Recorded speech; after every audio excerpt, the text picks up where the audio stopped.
welcome everyone to the Gentleman's Hour. Today I have a very special guest, Mr. Liam Bramley. Thanks for being here, Liam. Thanks for having me on, Sol. Mhm. It's great to be here. Yeah, and I one of the things that I really love, I guess, is that you and I are probably like a similar kind of an age, and whenever we catch up, it's like I don't know, it feels like there has never been any time that's really passed, and Yep. you know, I was about it's to say it's like we're never apart. yeah. Yeah. So it's very cool. And one of the things that I wanted to sort of start off by asking you about is, this place where you were really seeking some information about like what it is to be a man in the world. And I remember Yeah. you saying to Dane, you just don't get it. There is no good information out there. It's all the same. There's nothing different. And it's like no one is presenting like a different possibility. So yeah, what are some of the things that you've found in your search, and then what is it about like the Return of the Gentleman and the Gentleman's Club that really sort of spoke to you? So I'll start off by saying everybody has that one thing that they're absolutely like insanely good at, and they're just complete like savants at it.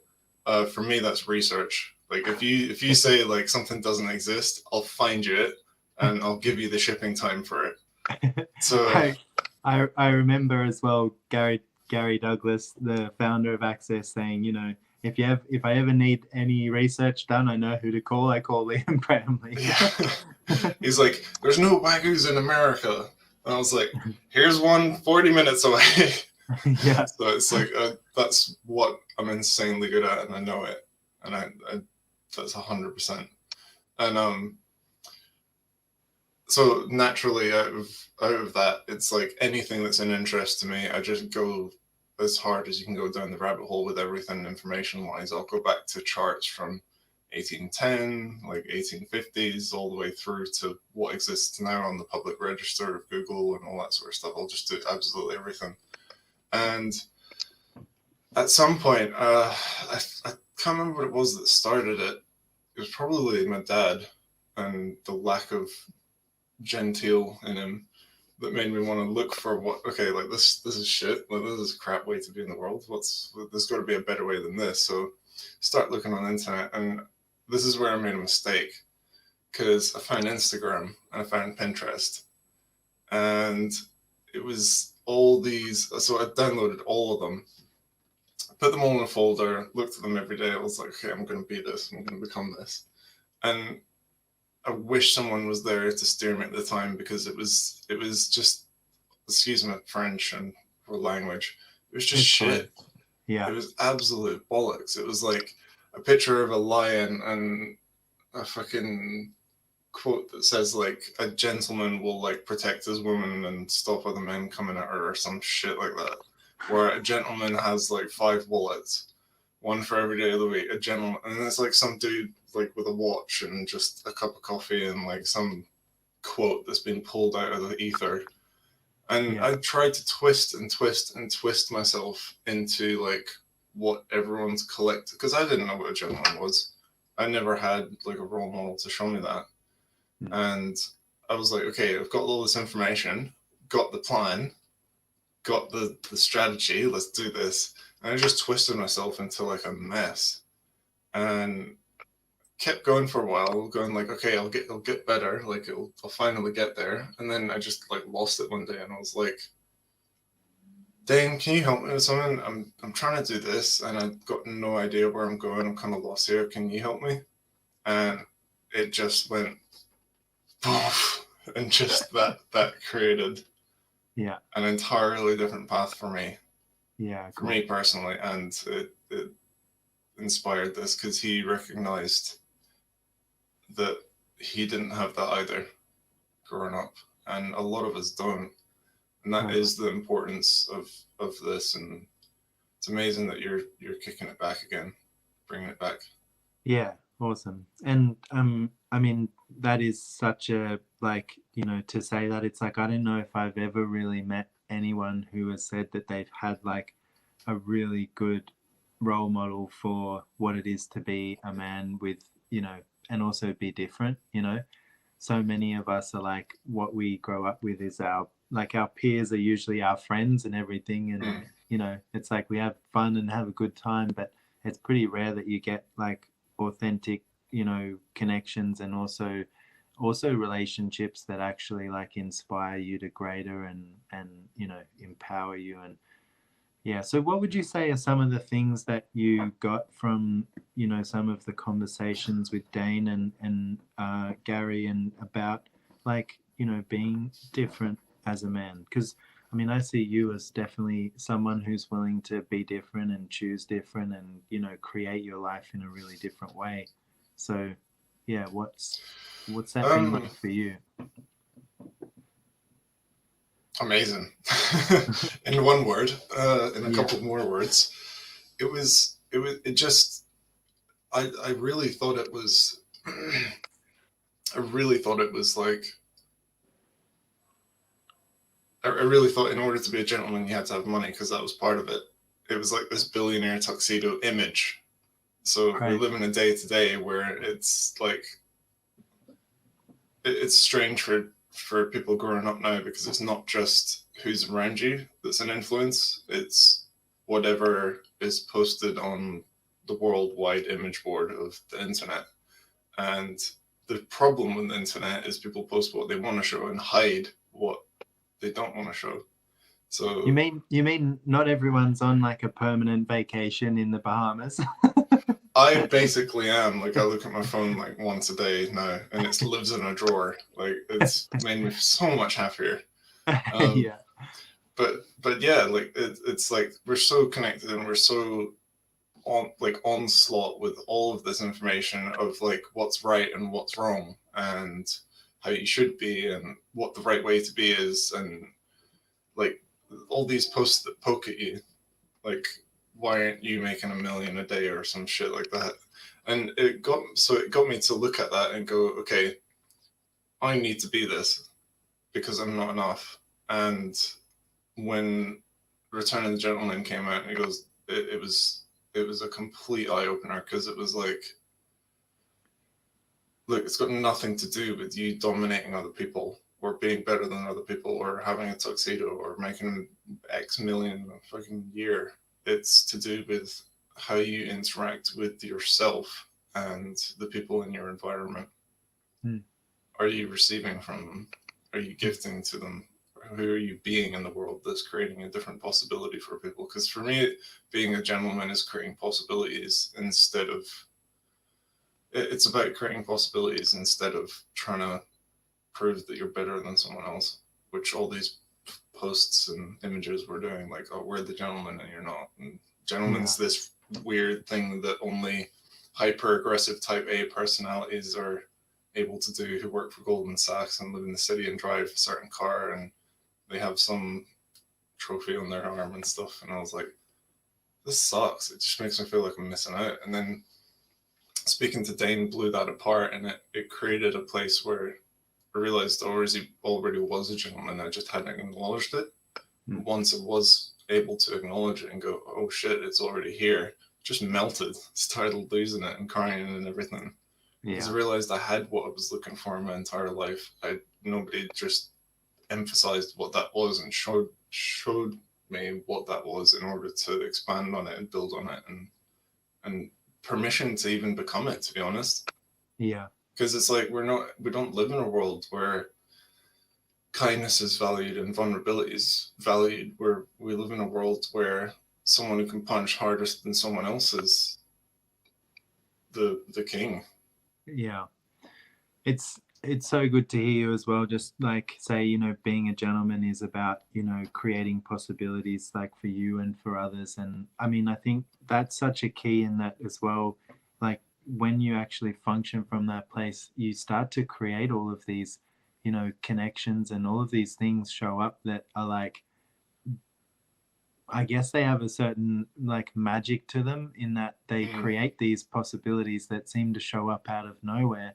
but it's all based on like something that you're being in the world that allows it to exist. And I think like you were saying, so much of that strive for, you know, being the best or being greater, it's like it's very narrow focus, and it doesn't kind of allow much else into your life. Well, it's just a lie to Yeah. yourself. It's like, here I am as a static snapshot, and it's just judgment upon yourself. It's like taking a photograph of yourself and judging it. It's Yeah. it's it's not a fun way to do it. But this whole game is like, you have to win the game, and it's like then you get sucked into it and stuff. But it is really about creating so there's two parts of it. It's about, for me, it's like you said, it's about creating possibilities, and the other part is where the gentleman aspect comes into it, is it's your interaction with the people around you. Because if you're on a desert island, like, does what's a gentleman, you know? But it's in society, and the the change that you can create with people, and the way that you can create with people, and just the gifting that you can create with them. And possibilities aren't just this thing that come to you. It's like, when you create possibilities, it changes everybody around you.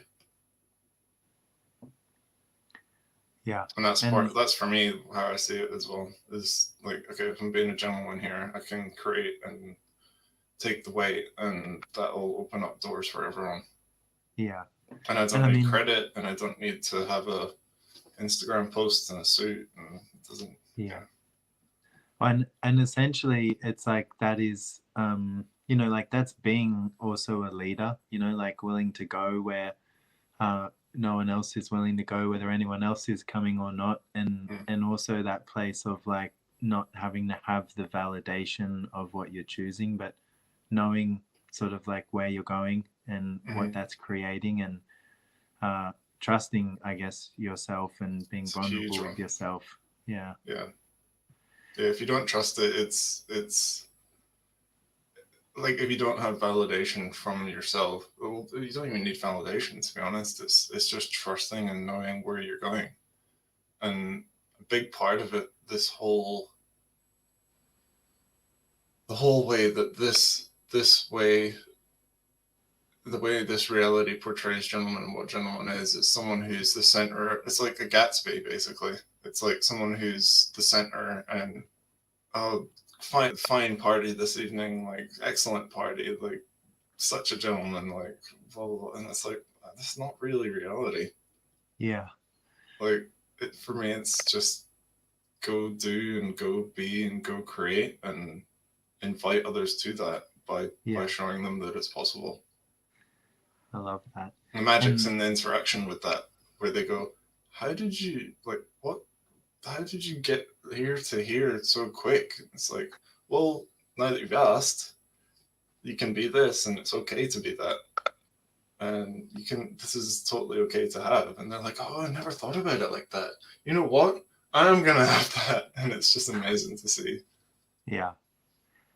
And so I know you spoke a little bit as well about creation, and I know that, you know, you're a creatorholic and you love creating different things. And do you want to Yeah. talk about some of the different ways that like what is creation for you as a gentleman, and like what do you get excited about? And yeah, what is creation for Liam Bramley?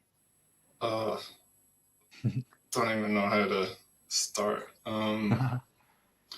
It's anything and everything. Yeah. In a short answer. Um, Steer me a little bit here. Like, how to do it? Like, what is it for me? Like, I don't know how to define it. Like, what do you want to know? um I need a little bit more okay. steering. Yeah. Sorry. Well, uh so okay, so look at, I guess, what you were desiring to create when it was like, you know, about the proving and the making, like, you know, millions, to be something that you decided you had to be. And now like that different space of creation you're talking about, like, Yeah. Okay. Cool. yeah. So a lot of what, before the Gentleman's Club, a lot of what I was creating was to fulfill a need that I had created. So it was like, okay, this is what I want to be. I need to do this in order to get to here. And then that was a conclusion, the need to get to here. But if I do this, this will get me here. And the universe was like, well, when you're done, like, if you need any help, I'm over here. And I was like, no, don't need you. I'm going here. And it was just going down and down and down and down. It was shit. Once all that need to not even be, I was going to say be, but that's not quite the right word. Once the need to be validated as a gentleman went away, it's like nobody's watching. What do I want to do? Okay, nobody cares because everyone's too busy with their own life. So what do I really want to do here? And that's when it opened up for me. I realized that creation isn't some grand and glorious, I've created a monument. Yeah. It's like, okay, if I brought creativity instead of like creation, because creation's like, here's the start, here's the middle, here's the result. Creativity is creation on a loop, like all the time, as like this ever expanding thing. And creativity, like, people forget that there's not one way to go downstairs. There's like as many as your creative mind like can muster. Like, you can go down backwards, you can go down sideways, and when I was a kid, I used to hop into a sleeping bag and, like, you know, bounce all the way down in my sleeping bag. I used to slide all the way down. I put this whole carpet down and slid all the way down. But we had one of these stairs where it turns 90 degrees at the bottom, so you don't smack into the wall. So we just chuck all the cushions down there. And that's another thing as well, is like the whole thing. I'll go back to the creativity thing. The whole thing of being that is completely beaten out of us with school and trying to get into society and all this sort of stuff. It's like, as soon as you meet a kid in school who's like, you do something that they pick up on, and it's an energy of like kindness. Like, okay, here, have my sandwich. You forgot your lunch today. What are you, a faggot? And it's like that. Just everyone laughs at you, and you just go red, and you go, I'm not being that in school. I need to protect myself, and it shuts down a lot of it for us. And school for me was shit. But back to the creativity thing. Actually, I need to keep going on that. So a lot of that was the reason why I was like, okay, I'm going to be right. I'm going to have the right thing. So they do see me as a gentleman, and I'm going to do certain actions. And it had nothing to do with being. Right. And that was part of the reason. I get that there's kind of like that desire there to show people like a different possibility, but if they can't receive it in that way, like, show it to them in a way that they could actually have it be like an inspiration to them. Yeah. And some people don't want to have it, and some people don't have the courage to actually choose it either. Yeah. Some people just stay on the same track. Yeah. I would say it's actually one of the most, you know, like, there are so many things you can do, like, you know, jumping off a mountain, or, I don't know, you know, diving down in the ocean really deep. But sometimes some of those choices that you get to with, like, actually being vulnerable with yourself and others are like, they just seem way more of like an actual big reality changing choice, you know? Well, yeah, like people in Australia define courage as like, or bravery as like extreme sports. And I've done like a lot of shit like on that. I've done 70-meter jumps in Jersey. I've like whipped a motocross bike 130 feet on a triple. Like, I've done a lot of stuff. I've done downhill racing. I've done all kinds of stuff like that. I'm also a fan of the extreme sports. yeah, and it's nothing compared. It's a different type of courage. Yeah, it's a different type of courage to be you and be vulnerable. Yeah. Just to go back to the creativity thing, because we kind of left it in a thing. People don't realize. People think creation And it's the same with choice. They're like, I am choosing, and they make one choice. But it's not even a choice because it's just a step that they've made in their conclusion to what will give them what they want and stuff. But the whole thing with creativity is people forget that there's like 50 ways to go down steps. People forget that there's different ways to brush your teeth.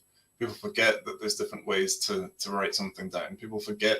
And if you approach it where it's not, I need to do this and I have to do this, and you go, okay, how do I want to do this?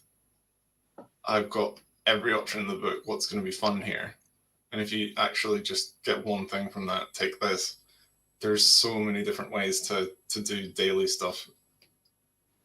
There's so many ways, and the whole creativity of it brings it's like waking up and you're a completely different person. It's like, okay, I'm going to be really different today. What how can I do the things I need to do that I've never, in a way that I've never done before?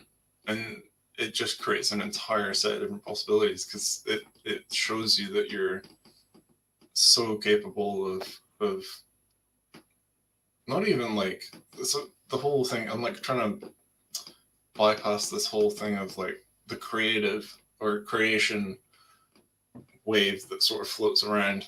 It's like if you're creative, it opens up a whole world of the way that you can do things that shows you as you do them how much you have at your capability and at your disposal as well. Even like the way that a big one is like social interactions. So like, how do you hand money to people? Like, do you slap it on the desk and be like, here's like, ring me up at the register? Do you ask them how their day was? Do you ask them any other questions? Like, and usually we have our own sort of script, like, this is the way I get my phone out of my wallet. Like, I use these fingers, or this is the, and that extends to like how we interact with people as well. It's almost like a habit, you know. It's like, okay, this is how I get my phone out. This is where I like to keep it in my pocket. I keep it in the same place because I know that's comfortable and it's different. It feels weird and it's whatever. But even in social interactions, it's like, how do you interact with people? Is it to get what you want, or is it to create a different possibility in the world? I love and that. That's totally different to like, what is creation and what have you created today as this like thing that you're supposed to put in the middle of like some Roman pillar for everyone to stand around and judge and pontificate and go, yes, I think it means this. And what do you think? Oh, the artist obviously wanted to create this and portray this. And it's like, it's not what creation is. Creation is like, I found a totally cool new way to brush my teeth. And it sounds so stupid, but when you apply that to everything in your life, how you interact with people, how you do your finances, how you order things, the way you organize things to write them down, how you write books, how you do everything, how you create music. It changes everything and it opens doors that you've never thought were there, and which leads to amazing possibilities. Yeah. Well, it's different in that you need to be like present and willing to actually receive a different possibility in the moment. You can't function from like, you know, the automatic pilot, and you can't function from conclusion. You have to be in question about like what else is possible I haven't considered. Yeah. For me, it's like a really good, one of my favorite analogies of this is like, if you decide and conclude where you're going at the start of a journey, you need to have a straight line trajectory. So you need to draw a line on a map all the way there. What if there's a rock in the way? What if there's an island in the way? You don't know. And one of my favorite quotes of all time is by J.R. Tolkien. He said, writing a book is like driving at night. You can only see 20 feet in front of you, but you make the whole journey. You still make the whole journey. And that for me is like creation. You never know. If you know what you're going to do like in 2 weeks time, 3 weeks time, not as like a calendar date kind of thing, like, okay, I've got to do that. But if you know, I'm going to start here, then this should happen. And then this should have shown up by then. And then I'll be able to do this, hopefully. But I don't know if I can do it, but that's the plan. It's not creation, it's a conclusion. And I know because I used to do that a lot. I used to make plans and all this stuff, and I was like, I'm going to do this, I'm going to do this, and never included the universe. Yeah. Well, And and now also, where it's like, okay, I don't know what's going to happen in the next 20 minutes. Who knows? yeah, Let's just be creative and see what shows up. yeah. It's Well, really fun. that plan as well, it tends to just basically give you the place where you get to judge you if you don't fulfill what you've set out to do in the time or the, and it's like, yeah. I just want to say one more thing on creation, if that's okay. Yeah, of course. So to the audience, creation is not the judgment of the result that you have created. It's not the dollar value of the end product. It's the awareness that you got from the choice and the possibilities that created. I love it. And you've said a few amazing things. So I would suggest if you're listening to this and you're like, what is this guy saying? Go back and listen. And, he's dropped a few creation bombs that if you allow them into your world, they might contribute a different possibility to you. So thank you so much, Liam. It's been awesome. It was really fun. Yeah. And it's so great to catch up with you again. I actually, I want to ask you as well if we can do maybe some, like an X-Men conversation at one point as well. Hell yeah. Very different in that regard. So yeah, let's catch up and do that as well soon. And thanks so much for coming on. And lots of people have been commenting and saying thank you very much. Oh, cool. I can't see anything. I've just got a empty chat thing over here. Yeah, good. They're saying it's good to see you again. And Anne said, thank you, gents, driving with my boys, and so grateful that this conversation is in their space. So cool. Yeah. Thanks, my friend, and I look forward to chatting with you again soon. Can't wait to be back on with Soul. Thanks. Find out where he is and get on and we'll have another chat. Yeah. Thanks, cool. Liam. Thanks so much, Soul. Bye. Bye-bye.